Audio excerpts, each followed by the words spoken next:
Good afternoon. This is The Road to Recovery, The Road to Freedom with Mark, and this is my last show for the year. So, everyone who's watching this, I want to wish you a happy Christmas. Thank you very much for tuning in this year. I hope you enjoyed it, and I hope you have a good and prosperous new year. I'd just like to ask something of you, since I give you so much, one thing in return. This season, I'd like you to do something nice, something kind and thoughtful for a total stranger. Just one person. And it doesn't have to be huge. Just, wish someone a happy Christmas. It doesn't have to be a whole lot. The reason I say this is that there are two schools here. You are either part of the problem or part of the solution, and it is up to you to decide what it is you're going to be. And I would like to encourage everybody just to be a little bit mindful, a little bit thoughtful at this time of year. Some people are very, very lonely, and they struggle over Christmas. They don't necessarily have any family or support like some of us do. Some of us are lucky in that regard, but some people really do struggle, and it's amazing what a difference just a kind word can make, especially to someone who's suffering from mental illness, which is what the show is really all about. Anyone who is out there who's listening to this and who does suffer from any kind of mental disorder, I would just like to say to you, you are not alone in your struggles. There are people out there who care, and there is help. You have to look for it, but it is there. I was lucky enough to go to a place called Te Ora here in Masterton, and I met a lady called Aruna Patel who worked with me and helped me through some terribly tough times. And there are people like that, and people like Rutu. Shout out to you, mate. Happy Christmas. I want to say a very big thanks to Michael and Veronica for helping me this year and all the years gone. They have made a huge difference in my life and given me a voice that I would otherwise not have had. So a big thanks to Marston TV, Arrow Radio, especially Michael and Veronica. And a big thanks to T.G. McCarthy Trust, who I understand has sponsored this show now. Thank you very much, T.G. McCarthy Trust, for your support. And I would encourage anyone or any business to financially support Arrow Radio. They're a not-for-profit organisation that do wonderful work all over the Wairarapa. It is your radio station. This is your home. It is very worthy, and it would be great if you could support it in any way you can. And tell your friends. The website, the radio, the TV, Channel 42. Tune in where and when you can. Enjoy. It's for you. Righto. Today's story is a tough one because it reminds me of a time that I nearly lost my life, but I thought it was appropriate because in some ways it is a message of hope. And that's what we need this time of year, I think. This story here is the eye of the storm. I had $2,500 burning a hole in my pocket and found an old launch selling for that. It was in a poor state and I had visions of restoring it. So I headed down to Picton to take it for a spin before parting with my cash. All seemed in working order and the guy selling it had a broken leg. I shelled out the asking price, organised a berth for it in Wellington and cancelled the one in Picton. I made plans to motor down to Queen Charlotte Sound, along Tory Channel and anchor there for the night. Then at first light cross the Cook Strait into Wellington Harbour. A bold but doable plan with 2 calm days in a row. As soon as I returned home I fell ill with terrible headache, sinus and jaw pain. I had no idea of the cause, but it had me bedridden for a good 6 months. All of the good weather passed by and the launch sat on its mooring slowly deteriorating. Eventually it started taking on water and the Coast Guard were called to pump it out. I was forced to have it taken under tow to a shipwrights to have it fixed. Had I the wisdom to send it to the tip, then this story would have been short and sweet. But I was determined to get it seaworthy and make the dangerous trip across Cook Strait. The launch was taken in and out of the water a number of times, had the bilge pump replaced and a grand's worth of mechanical work done on it. All of this chewing up time and money whilst I was at home sick. Eventually I developed an abscess on my jaw which swelled up the size of an orange.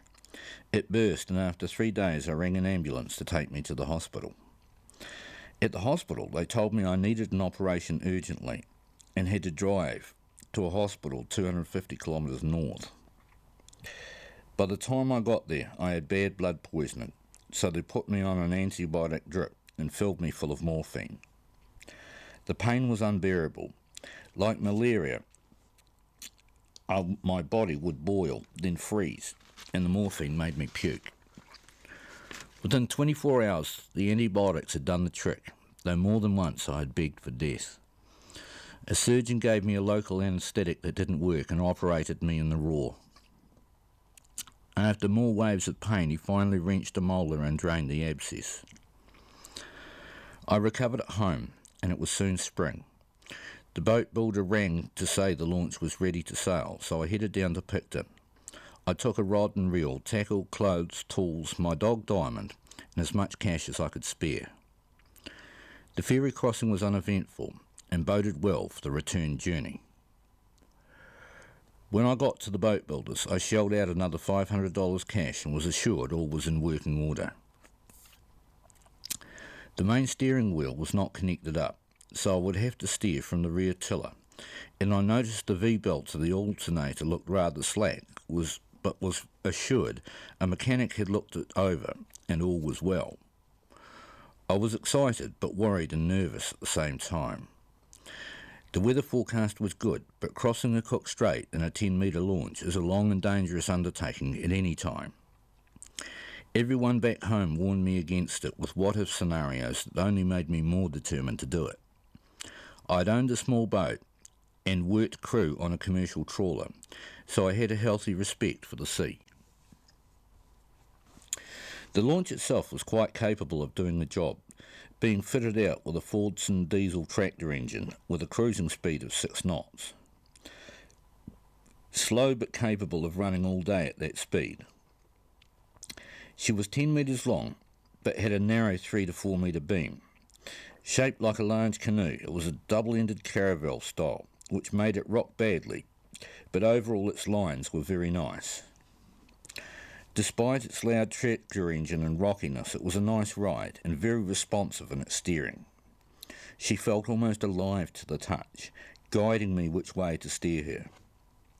Having a double plank carry hull meant she moved with the water.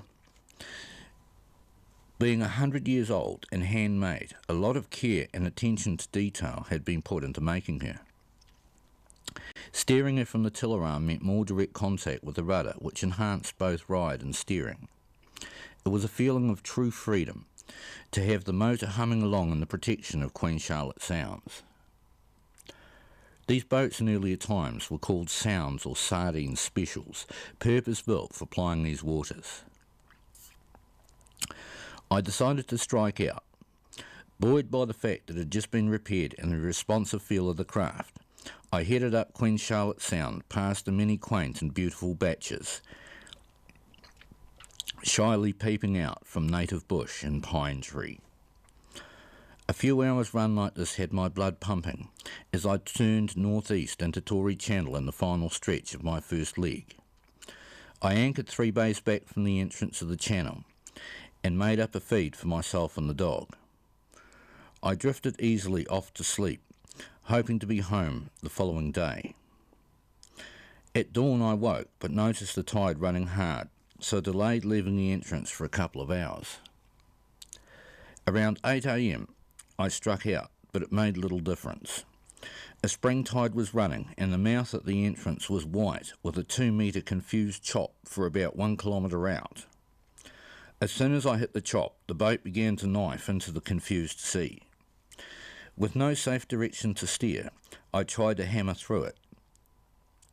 The rough sea rattled everything so badly, the engine threw the loose V-belt. Then the engine cut out.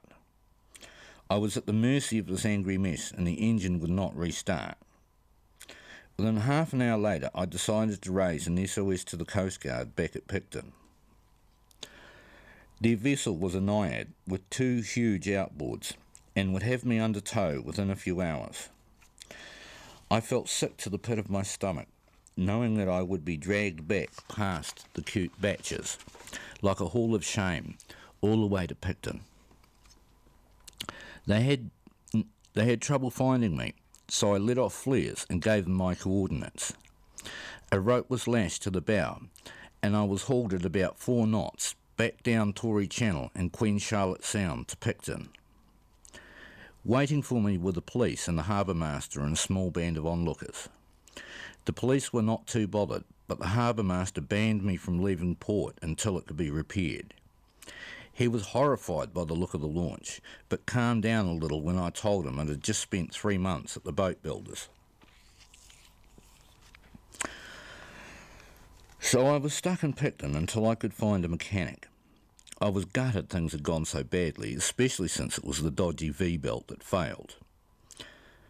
For the first time in years, I decided to go drown my sorrows at the pub, leaving the dog on board to guard the boat. I wandered uptown to Mike's Bar, which had a nice garden bar where I could smoke, a dining area for some well-priced pub meals, and a lounge of pokie machines. I had a few pints and wasted some money on the pokies until I hit the jackpot of over $900. My financial problems sorted for the week, I had a steak and struck up a friendship with the extended family that owned and ran the premises. I headed back in better spirits, fed and walked the dog, then slept very soundly, exhausted by the day's events. The next day, I walked the dog early, found a good bakery, and headed down to the mechanic who had charged me $1,000 for checking the motor over. When I got there, he wanted nothing to do with me and laughed when I asked him to come and have a look at the motor. Too busy, is all he told me, and it was quickly apparent I would get no joy. I knew the boat builder would be no better. I tried to get the launch shipped down, but could not get it unloaded in Wellington. My first day stuck in Picton came to a grinding halt, so I headed back to Mike's Bar for some good company, beers and a steak. Another couple of hundred at the pokies lifted my spirits, so my stay turned out to be reasonably pleasant. The next day, I tracked down another mechanic over in Waikawa Bay, who could come over in a few days for a look. So I settled into a routine of walking the dog in the morning, then the bakery, and later in the day off down the pub. A few pleasant days passed till the mechanics called. 2 of them turned up and were insistent that the motor had not been touched. I had been ripped off and the V-belt was over 90% worn out. They replaced it for a paltry $18.66 and started the motor up again. One guy ran me through the right startup procedure and how to bleed air from the system. A simple fix and a bit of reassurance, and I was happy again. The weather had not been the best, but a window of opportunity was coming up, so I headed back to Mike's Bar for my final night, said my goodbyes, and headed back to my boat. Alrighty. Got something totally different for you now. I told you that my musical tastes were eclectic. This is one of my very favourites, The Sparrow, Edith Piaf. I hope you enjoy it.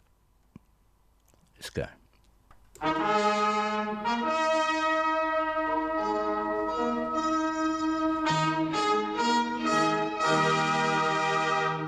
Le grand chevalier du cœur de Paris se rappelait plus du bout des prairies. Il faisait la guerre avec ses amis, dedans la fumée, dedans les métros, dessus les pavés, dedans les bistrots. Il ne savait pas qu'il en était sous. Il ne savait pas qu'il dormait debout, par il le tenait par la peau du cou.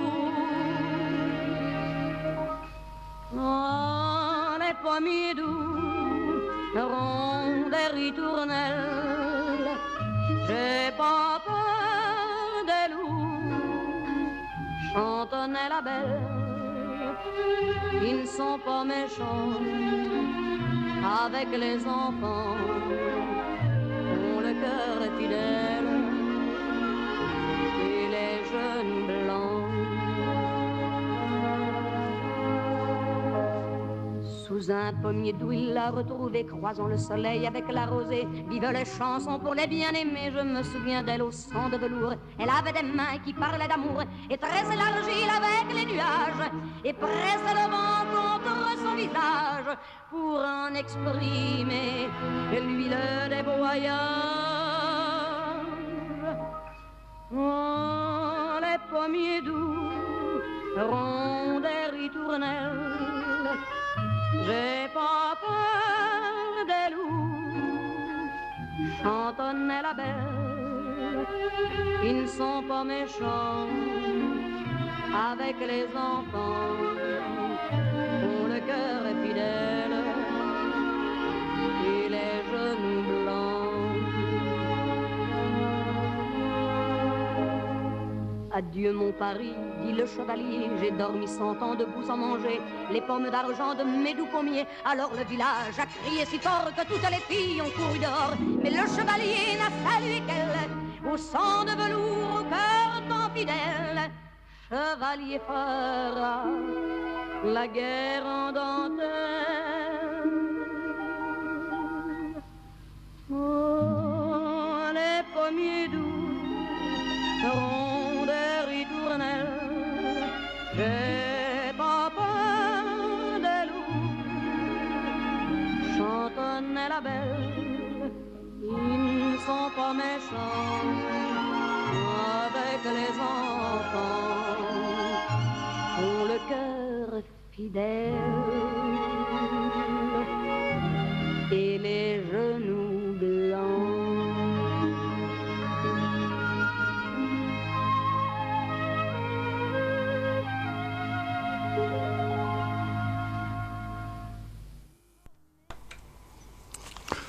Welcome back to The Road to Recovery, The Road to Freedom with Mark. I hope you enjoyed that little bit of Edith Piaf. Rather sweet, eh? All right.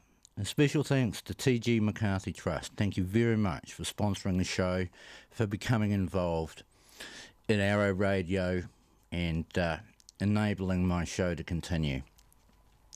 It's very nice to be part of the family of Arrow Radio and to know that for all of us really, we've been given an opportunity to get out there and have our say and have a voice, you know.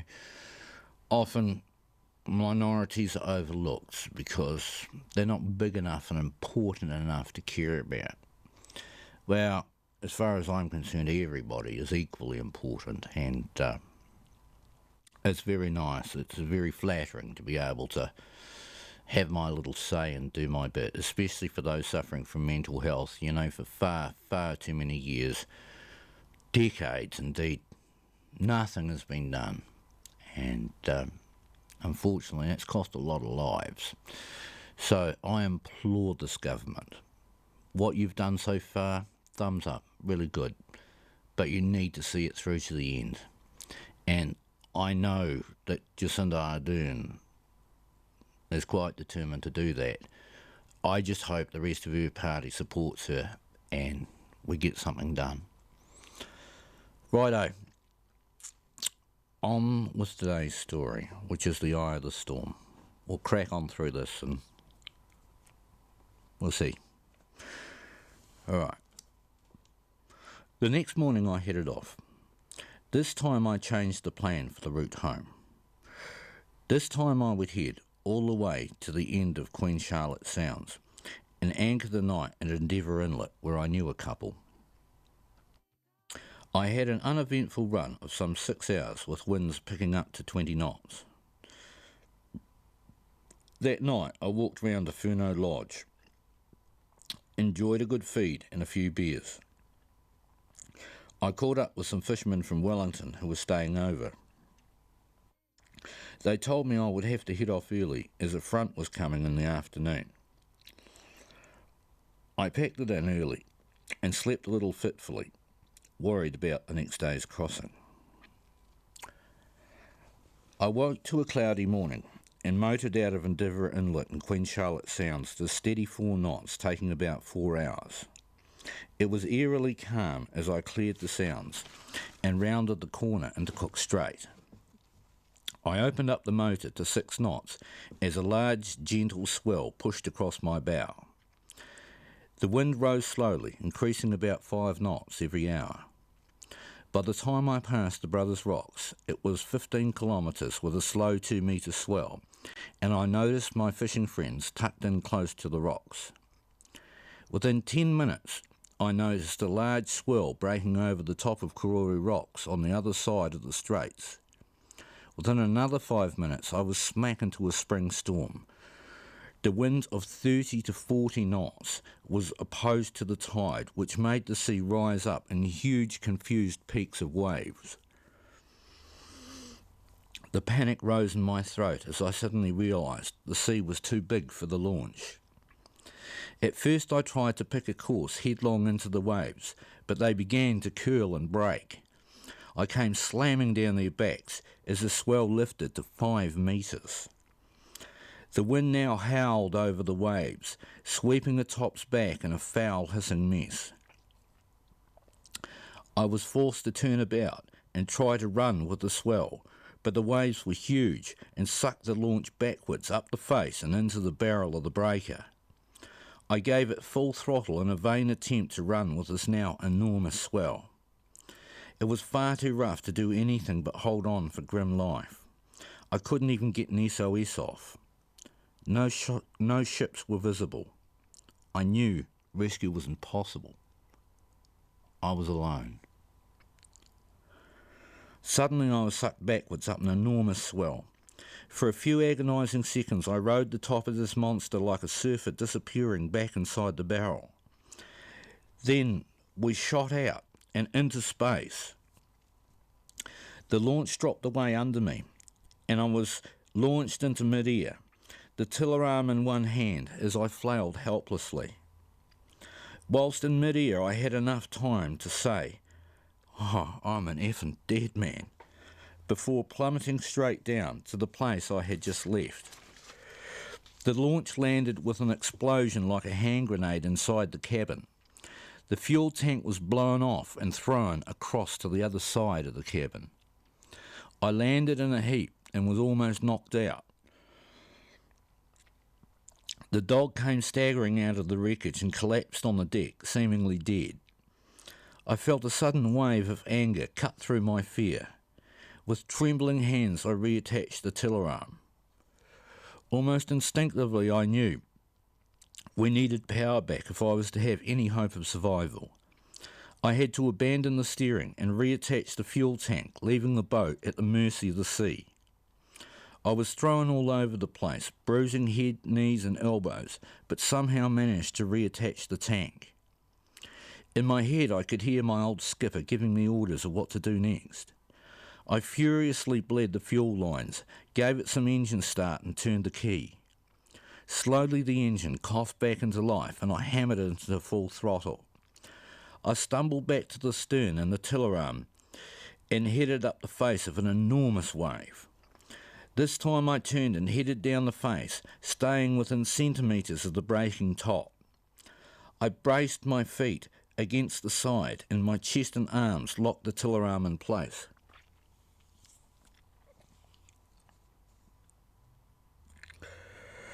We came hurtling down the first wave like an express train at a good 30 knots. The sea hissed behind me like 1,000 angry snakes, and I was too petrified to look back.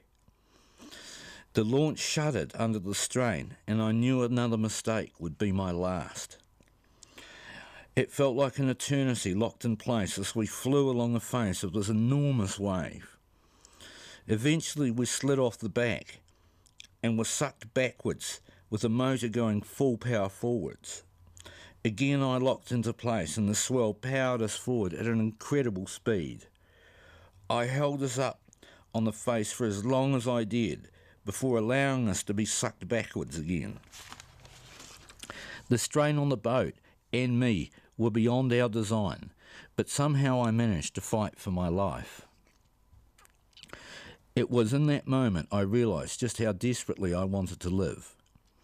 For 3 hours I was stretched at breaking point as I battled to survive. Somehow I managed to ride out the worst of the angry storm like this, till finally I could change tack for the mouth of the harbour entrance. The swell now became more regular and I was able to race along the wave tops through the harbour entrance. I had taken on loads of water and the bilge pump worked overtime to drain the boat as I roared along at full throttle. I was shaking like a leaf through pain and exhaustion, but I knew at that point I had survived and the boat was still in one piece, if only just. I flew along past Bering Head, up the channel of the harbour entrance to Port Nicholson and backed off the throttle as I rounded the corner at Halswell Point. The sun was shining and the wind dropped to 15 knots with little evidence of the storm I had just survived. I took stock of the situation as I slowly motored towards the berth at Evans Bay and noticed I was taking water on board through the damaged hull. By the time I reached the berth it became apparent the hull was badly damaged, so I tied up at the mooring and stayed with the boat.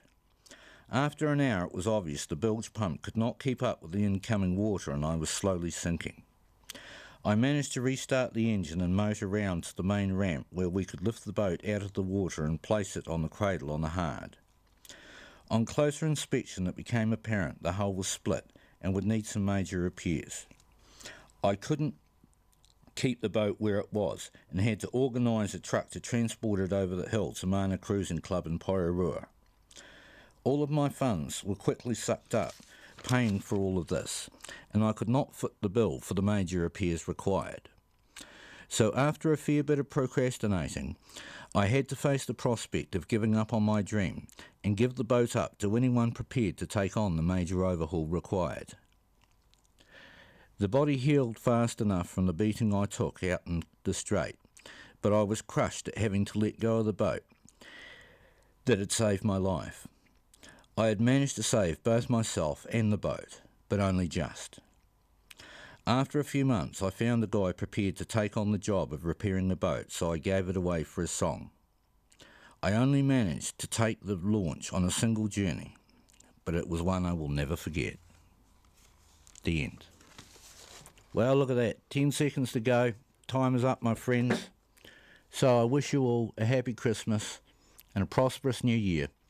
Thank you very much for tuning in. I hope you enjoyed, and we'll see you again next year. Bye for now.